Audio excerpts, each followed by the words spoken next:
بسم اللہ الرحمن الرحیم۔ قرآن مجید کے حوالے سے جس غلط فہمی کا آج ہم نے تذکرہ کرنا ہے اس کا تعلق سورہ ہمزہ کے پڑھنے کے فضائل سے متعلق ہے۔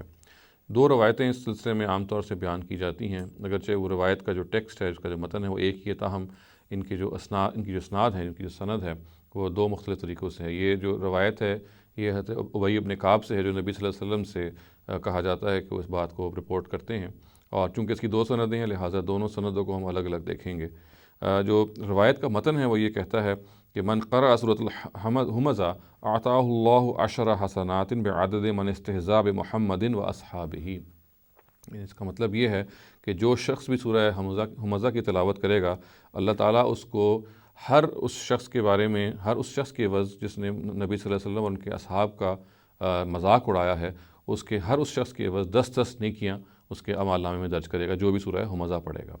یہ روایت ہے جو بیان کی جاتی ہے، اور یہ روایت جو ہے یہ الوسیط میں بھی ہے جو واحدی کی تفسیر ہے، اور الثعلبی کی جو تفسیر ہے اس میں بھی موجود ہے۔ جہاں تک الوسیط میں اس کا تعلق ہے تو وہاں جو اس کی سند ہے اس کے اندر سلام ابن سلیم المدائنی ایک راوی ہیں جو موجود ہیں، جو انتہائی کمزور ہیں، اور دوسرے ہارون ابن کثیر ہیں جن کے بارے میں ہمیں معلوم ہے کہ ابن ابی حاتم نے ان کو اپنی کتاب مجہول لکھا ہے۔ جہاں تک سلام ابن سلیم المدائنی کا تعلق ہے تو ان کو عباس ابن دوری اور ابو بکر ابن خیثمہ یحییٰ ابن معین سے نقل کرتے ہوئے یہ کہتے ہیں کہ یحییٰ ابن معین کی یہ رائے تھی کہ لیسا بشیء،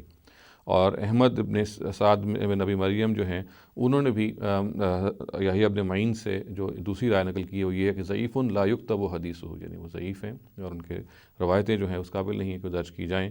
اور محمد بن عبداللہ بن عمار الموصلی یہ کہتے ہیں کہ لیسا بحجہ، یعنی حجت نہیں ہے، ان سے دلیل نہیں لائی جا سکتی۔ اور ابراہیم بن یعقوب الجزجانی یہ کہتے ہیں کہ غیر الثقہ، کہ یہ بھی قابل اعتماد نہیں ہے۔ ابو زرع ان کو اور ابو حاتم ان کو ضعیف کہتے ہیں۔ امام بخاری یہ کہتے ہیں کہ لوگوں نے ان کو ترک کر دیا تھا، وہ متروک ہیں۔ امام نسائی بھی ان کو متروک کہتے ہیں، اور ایک اور جگہ پہ ان سے جو اوپینین موجود ہے وہ یہ ہے کہ لیسا بثقہ ولا یکتب حدیثہ۔ اور ابو القاسم البغوی ان کو ضعیف الحدیث جداً کہتے ہیں، یعنی وہ حدیث کے معاملات میں انتہائی کمزور ہیں۔ اور عبد الرحمن بن یوسف بن خراش یہ کہتے ہیں کہ متروک ہیں۔ اور ایک اور جگہ پہ جو ان کا اوپینین لکھا گیا ہے وہ یہ ہے کہ وہ جھوٹے ہیں، وہ کذاب ہیں۔ تو یہ سلام بن سلیم المدائنی کے بارے میں تفصیل ہے جو میں متعدد مرتبہ پہلے بھی اس طرف اشارہ کر چکا ہوں۔ چنانچہ ان کی موجودگی میں کوئی بھی روایت جس میں یہ موجود ہوں وہ صحیح طور پہ اس کو ہم تسلیم نہیں کریں گے، اس لیے انتہائی وہ کمزور راوی ہیں یہ دونوں کے دونوں۔ جہاں تک اس روایت کا تفسیر ثعلبی میں تذکرہ ہے اور اس کی سند چونکہ اس سے مختلف ہے، تاہم اگرچہ متن وہی ہے، ٹیکسٹ وہی ہے، سند کے اعتبار سے اس میں بھی کمزوری ہے۔ اس میں جو ایک راوی ہیں اسماعیل ابن نحیل، ان کے بارے میں کوئی اطلاع نہیں کہ یہ کون صاحب ہیں۔ اور ماقل ابن عبداللہ الجزری کو ابن عدی نے، ابن الجوزی نے اور عقیلی نے کمزور کہا ہے، یعنی ضعیف کہا ہے۔ اور اسی طریقے سے محمد ابن قاسم ابن سفیان کے بارے میں امام ابن حزن یہ کہتے ہیں کہ میں نے ان کی روایات پر غور کیا ہے اور میں نے ان میں ایک عظیم ابتلاء اور ایک جھوٹ پایا ہے ان کے اندر،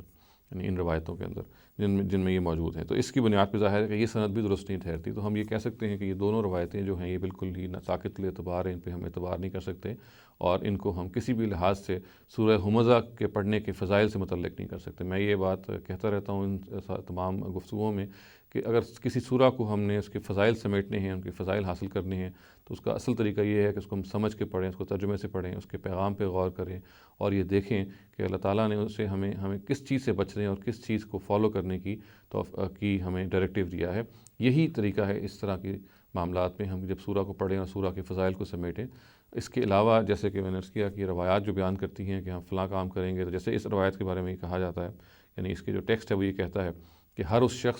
شخص کے بدلے جس نے نبی صلی اللہ علیہ وسلم ان کے اصحاب کا مذاق اڑایا، ہر اس کے بدلے 10 نیکیاں ایک آدمی کے اعمال نامے میں درج کی جائیں گی اگر وہ سورہ ہمزہ پڑھے گا۔ یہ روایات بالکل ساقط الاعتبار ہیں، ناقابل اعتبار ہیں، اور ان پر بالکل بھروسہ نہیں کیا جا سکتا، اور مسلمان امت کو ان سے بالکل تعارض نہیں کرنا چاہیے اور ان کو